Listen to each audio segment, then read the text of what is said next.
Attention all you New Yorkers. Taxi. Okay, man, we're looking around. This is the 77 WABC minicast. Reverend, we are privileged once again to have a friend, Mark Levine, the 46th Controller of the City of New York. Although I think he would admit that he's the controller in the city. When he gets home at night, his wife becomes the controller. So, you know, they share that title, different responsibilities, but the same title. Mark, always great having you with us. I'm definitely not king of the castle. Thank you. Great to be back with you, Reverend and Rabbi. Yeah. Thank you. Well, there's much to discuss. Let me ask you, and I don't understand the mentality, the disdain for people who are affluent, taunting people who have made it. How does that benefit the city of New York when many of these people have been great donors to a host of causes in the city, have employed people? Their names are on buildings and hospitals, universities. What do we gain by doing stuff like that? Well, look, as you know, Rabbi, we do have enormous inequality in society, and it's growing. And people, I think, rightly are upset and worried about that, especially when people with money can accumulate political power. So I think there are problems there that we as a society have to address. Right.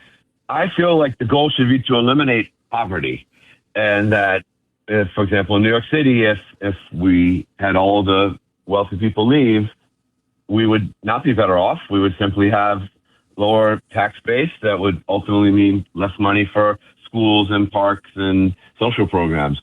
So I think my goal is to have the city thrive, to have it be diverse economically, from people who are working class up to yes, including people who are wealthy, because that's important to our economy. And in the process, have a government which helps create opportunity for everybody so that we can start to tackle inequality. That's my view. That's a healthy approach. Yeah. Rev? No, I just love the idea that you're taking that kind of approach, because there is attack on approaches that seek to bring that kind of equity. Do you get pushback? Oh, I get hit left, right, and center. If you are unfortunate enough to spend any time on social media, you will see it. But look, I think there's an important place for the perspective that says it's urgent that we support people who are struggling in the city, people who are struggling to pay rent, people who are struggling to provide for their families, and also acknowledging that to do that, we need a strong economy in New York City. That those things go hand in hand, because a strong economy throws off enough tax revenue, generates enough tax revenue to actually invest in people, invest in schools and after school programs and job training and public health programs and all the things that we need to have more equity in society. So for me, those things go hand in hand. And sure, there's people who on one side only want to focus on economic growth, and there's people on the other side who I think don't care enough about economic growth and only want to focus on investing in programs. And I think that we need both. So that requires a very mature conversation of people sitting down talking to both sides, or bringing them together and saying, look, the goal is the same. We want New York City to be an outstanding city that has opportunities for everyone. How we get there, we can differ, but let's not demean the other person. And I think you guys will have to tell me if that was how the culture was when you guys were coming up. But man, today it just feels like the demonization, the polarization, and the way we tear people down for having views that are only slightly different from ours. It is so unhealthy for society, and it's chasing good people out of politics, and it's making it more difficult to solve problems. And look, I am all for intense policy disagreements. These are high stakes issues. They're complicated. We shouldn't agree on everything, right, but we should go after ideas and not people. And the way we're tearing people down simply for disagreeing with us, it's really, really, really disappointing. Social media doesn't help. Yeah, Yeah, it's terrible. affordability in New York City is not simply an economic issue. It's structural, right? It's a structural question: who gets to live in the city, who can remain in it, and what kind of social diversity and civic life the city can sustain over time. Housing seems to be the central pressure point. How do you respond to that? Well, this is the worst affordability crisis New York City's ever faced, and it is driven by housing. Rents are out of control. The median rent now in Manhattan is well over $5,000 a month. This is unprecedented. It's only slightly better in the other boroughs. And it's at this point not just pushing out low-income families, it's pushing out a bus driver or a social worker or a nurse who cannot afford those salaries, certainly not if they have a child or two. It's also, by the way, probably contributing to our falling birth rate, et cetera. So this has terrible implications for the future of the city. And I think what you said, or at least implied, Rev, is right, that this is, when you said it was structural, this is partly the result of policies that, among other things, has meant we haven't built a lot of housing in New York City. And, when you have a shortage of something and there's a lot of demand, the price goes up. And to get out of it, we can also have better policies. We can make it easier to build. And I'd say on that, there's a little bit of good news, because over the last year or two, we actually really have brought about some major changes to the rules for where you can build, the zoning code. You probably remember this legislation called City of Yes that updated the zoning code to make it easier to build. Right. And there were some questions on the ballot last November, you might remember, that also will help make it easier to update zoning. And so we actually now have the potential to build a lot more. What is missing now is financing to do that. And I think we might have spoken about this briefly when I was on last time, but if you see a vacant lot in your neighborhood and you hear, oh yeah, they're going to build affordable housing there, and you see it stay vacant for a year and 2 years and 3 years and 4 years, and you wonder why is it taking so long? It's probably because they're waiting for financing. We just don't have enough, and it kills projects. And so my office is doing something about it. We announced that we're going to invest $4 billion in city pension money in building and preserving housing all over New York City. This will be a game change, because it's going to help solve what is, I believe, the biggest problem now, which is lack of financing in New York City. Wow. For housing. And you're the city controller. What is the relationship with the state? Because it's not just the city. The state and the city have to work together around affordable housing. We have a major project that we've been working on, and it took us 8 years just to get all the approvals. But there has to be that cooperation, correct? Yes. Well, first of all, Rev, the fact that it took you 8 years to get the approvals is itself a That's scandal. another problem. Yeah. And this really it's killing the housing industry in New York. The time and cost just of getting approvals, and that's something else we have to fix as well. I have a great partner in the state comptroller, Tom DiNapoli, who is a friend and doing a great job and cares deeply about financing affordable housing. Did you two know, by the way, that he's a regular Sunday listener of this show? Yes. Now you know. Yeah. And we got it. And we tell him that Mark Levine, did you know that Mark Levine is a regular Sunday listener of this show? There you So go. don't make us look good on On this the one, air. Mark. On the air. Controller, we're going to have to. Yeah, we're going to have to take a break. But when we come back, I'd like to circle back around what you said. It's about affordability, because it's workforce sustainability. We're talking about essential workers like teachers, nurses, transit workers, sanitation staff, hospital employees who can't afford, who are struggling to live in the city. So we're talking about middle class affordability. Rev, you have a question? Yes. Yeah. An important point, because even when I think about our project, we're doing AMIs that go up to $100,000 a year in annual household income. AMI means, area median income, but the household income ranges. So when we think about affordable housing, we usually think about, poor and working class, low income, but we're talking about middle income workforce who are struggling to pay the rent. And if they try to get something outside of the city, it's still the commute. It affects the quality of life. So, respond to the idea that we have essential workers now who are struggling to live near their workplaces here in the city. Yeah, Reverend, we need to support people who are at every level of the income ladder. Certainly someone making a minimum wage is struggling and in danger of homelessness. And so we need affordable housing that works for them. But it's not only the lowest income families anymore, because housing's just gotten so insanely expensive that even a family making $100,000 a year, especially if they have a kid or two, they can't afford market rate housing in New York City, or certainly not in most neighborhoods. And we're losing those families. They're leaving.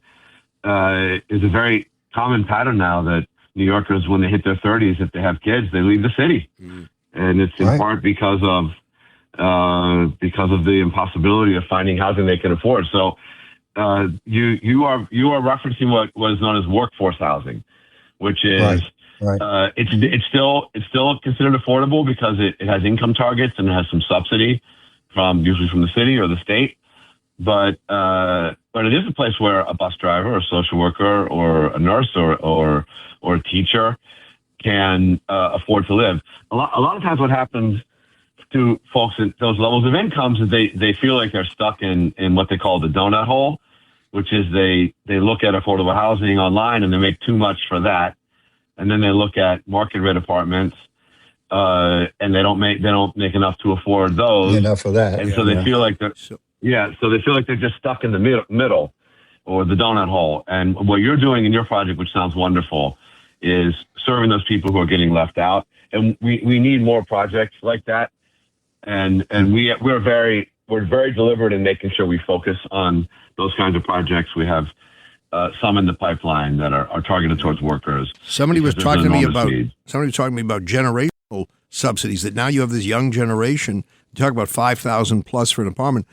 Single person can't afford to live there, has to get a subsidy. Parents, other family members, roommates, right? So it goes beyond, that particular group. But to me, what you're saying and what Rev has mentioned, this is a perfect conversation to have with people, who have made it and say, look, we want to keep this workforce in the city. This benefits all of us. Well, we don't have police, fire, all the, supportive services here. How do we make it as a city? That's a conversation rather than disdain for those who have made it. Yeah. Absolutely. This is economic development, right? You need your staff, your workers, your employees to live here.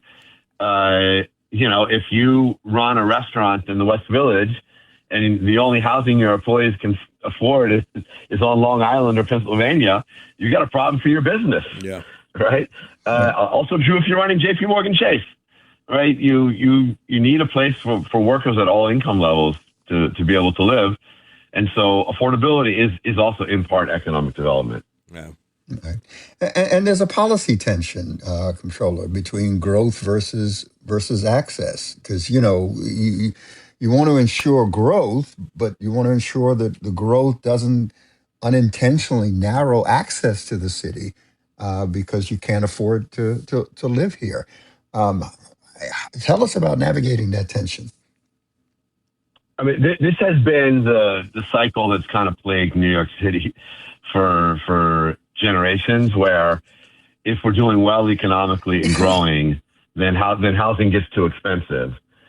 The alternative is the 1970s, where we have an economic bust, and it gets more affordable. But we solved the affordability crisis in the 70s, but we don't want that trade-off.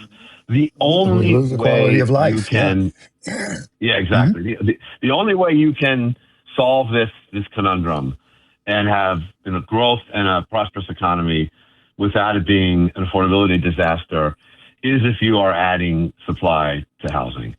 And if you look at like the early parts of the 20th century in New York City, there are single years where we added 100,000 apartments, which sounds remarkable.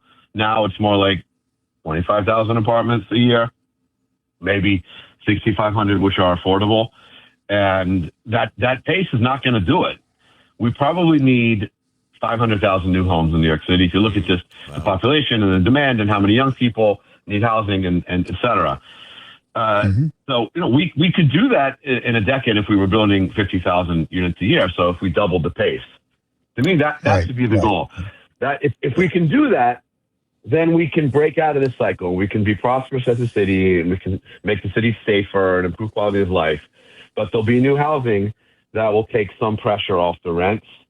That is the only way forward to me that avoids the trap that we've been caught in the past. Mr. Controller, I want to ask you the budget, pass a budget.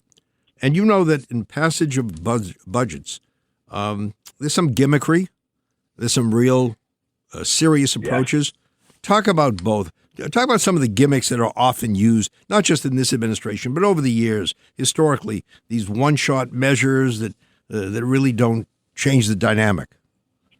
Right. Look, this is a tough year for the budget. It's the toughest budget year we have faced since the Great Recession, which is pretty surprising because the economy in New York City is still growing. There's challenges we can talk about, but in many ways, the city's booming. And to have a budget challenge in a booming economy means something is wrong. And we have a structural problem in New York City's budget, which is very simple. We spend more than we bring in. Recurring expenses exceed recurring income in New York. And that's got us in a pretty big hole. We are in better shape than we were in January. When I got into this job of comptroller, it sounded the alarm and announced that we were facing a $12 billion deficit. A few things have happened to help. One is that the economy has done so well. Wall Street had its best bonus season on record that that chopped several billion off the gap. A reminder that we do need a strong economy to make all this work. Also, we got a lot of help from Albany. Credit to the governor and the state assembly and state senate, and also credit to the mayor for fighting for that. But we got billions in help from Albany. Now, this gets a little controversial, but have you heard about the refinancing of the pension that we're going to do? This is a piece of the puzzle where it's sort of like a mortgage where you're a few years out from paying it off. So, maybe you have a 30-year mortgage and you're in year 23, and then you kind of refinance to extend it out 5 more years, and so you lower your payment. Well, that's going to happen now with the pension that was in the state budget, and so that's going to throw off probably $2 billion more in cash every year for the city. Now, I would put that in the category, Rabbi, of one shot. Right. You can do that once, but and by the way, it was made possible again because Wall Street has done so well over the last decade that we were overfunded slightly, or we were well enough funded. All this is good. Also, the mayor has identified goals to find savings in the budget, or efficiencies, I think would be the word, and we support that. We want to make sure those actually happen. Some of them haven't been specified, but good for the mayor for putting those goals out there. But then there's the last piece you referred to, Rabbi, which is the one shot. And there's also a few billion of measures in there that you can do once. There's sort of an accounting move, but then you can't do them again next year. And some of them get very technical, but we have a pool of money, we call it the labor reserve, that is used for negotiating contracts. And they're going to take some money out of that, which you can do once and it's probably justified, but then you can't do it next year. Some of the state aid we got is not recurring, so it helps us this year. But again, it's a one shot. Right. And the problem then is that you're just kicking the can into next year. And we have a very big can waiting for us next year. We have a $7 billion gap next year. Wow. Going up to $10 billion by 2030. So we're going to be right. I'm going to be on this show in early 2027, and we're going to have exactly the same conversation about a massive deficit and do we need to raise taxes to close it? And by the way, guys, this doesn't even deal with the fact that we could have a recession. I mean, I hope we don't. I hope we have another great year in the economy. But, with the crazy tariffs and the war in Iran and the price of oil and all of those problems, I think we should all be a little bit cautious. Then there's the concern about AI and could it disrupt the economy. Right. So to me, we should be actually trying to stockpile money in our reserves right now, kind of the opposite of a one shot. We should be taking measures to prepare for tough days ahead. Yeah. And we're not doing that yet in the budget. Now it's not due till June 30th, so it ain't over yet. And so I'm gonna be pushing very hard. we come to the end of the program. I just want to say, and I know the Rev is shy, Mr. Controller. Would you have those 2 extra tickets for the Knicks game? That because you said you always want to help us out in any way you can and be there for us. Just Unfortunately, it's on Shabbat, Robert. So me and the Rev are going to go. But good defense. You want to talk about affordability of those tickets? That's a whole nother conversation. That's a whole other conversation. By the way, Rev, thank you for being on the program. Rev, do you know the Controller majored in physics when he was in college? Oh boy. That's the one subject we all avoided. Stay away from physics. Wow, that's great. All right. Thank you. Thank you for being on the program. And thank you, our listeners, for joining us on another Sunday this day with the Israel Parade, a celebration of a people and a journey. And before I close, Rabbi, I got to give a shout out. My granddaughter, Ashley, graduated from law school. I was proud to be there with her. And it happened to be Congratulations. Truro Law. Truro Law School. A great school. Yep. One of your remember? peeps. Oh, that's wonderful. Yeah. Well, we need more lawyers. That's great. Yes, we need more lawyers. And thank you. All right, great. And we need more listeners. So thank you for tuning in. Till next time, right here on Red Apple Radio Networks, the Rev and the Rabbi. God bless.